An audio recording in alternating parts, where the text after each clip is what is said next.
bersalah melakukan tindak pidana korupsi secara bersama-sama dan berlanjut sebagaimana dakwaan alternatif pertama penuntut umum.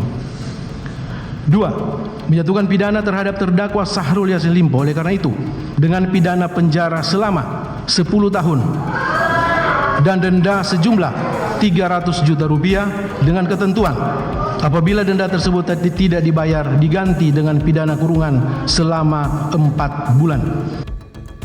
Itu tadi hasil putusan pidana ex-Menteri Pertanian Syahrul Yassin Limpo oleh Majelis Hakim Pengadilan Tipikor, Kamis 11 Juli 2024. Majelis Hakim menilai SYL terbukti secara sah dan meyakinkan telah melakukan pemerasan di lingkungan Kementan.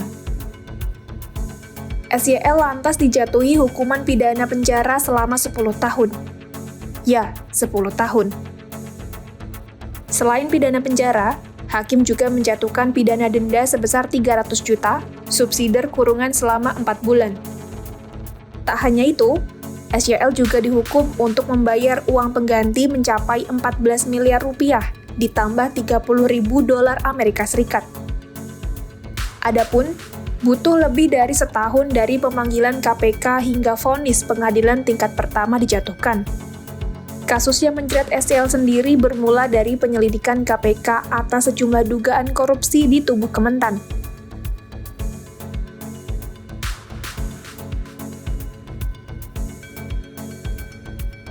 Pada 16 Juni 2023, KPK memanggil SYL yang saat itu masih menjabat sebagai Menteri Pertanian untuk dimintai keterangan.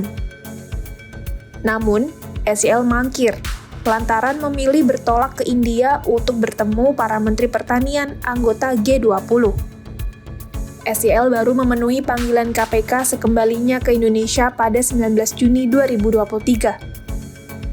KPK juga sempat menggeledah rumah dinas SYL di kawasan Kebayoran Baru, Jakarta Selatan pada 28 hingga 29 September 2024. Namun, saat rumahnya digeledah, SYL tengah berada di Roma, Italia, untuk menghadiri urusan tugasnya sebagai mentan. Usai menggeledah rumah SYL, tim penyidik juga melakukan penggeledahan di kantor Kementan, serta 2 rumah pribadi Syahrul di kota Makassar.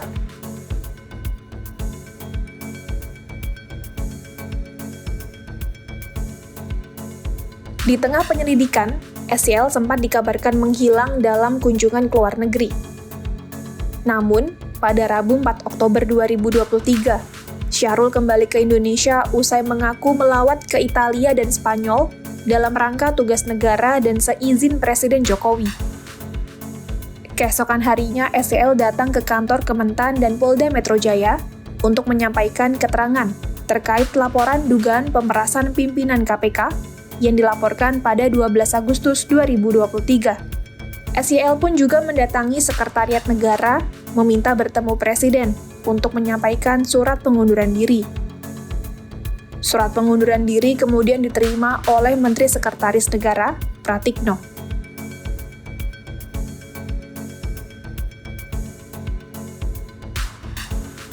Pada Rabu 11 Oktober 2023 malam, KPK resmi menetapkan SYL sebagai tersangka.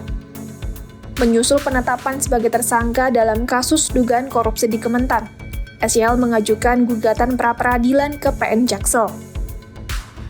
Namun, pada Selasa 14 November 2023, Hakim Tunggal Alimin Ribut Sujono yang mengadili perkara menyatakan menolak gugatan pra-peradilan terkait penetapan tersangka SYL oleh KPK.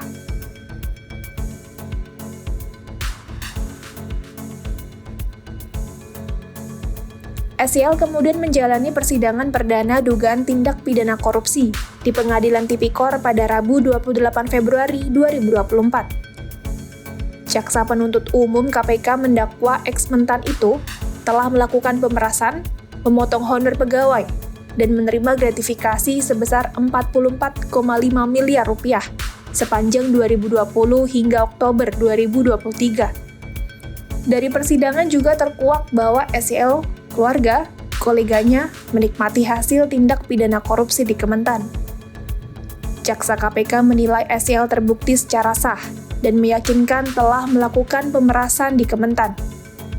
Sementara itu, pada Jumat 5 Juli 2024, SYL menangis terisak saat membacakan pledoi atau nota pembelaan di hadapan majelis hakim.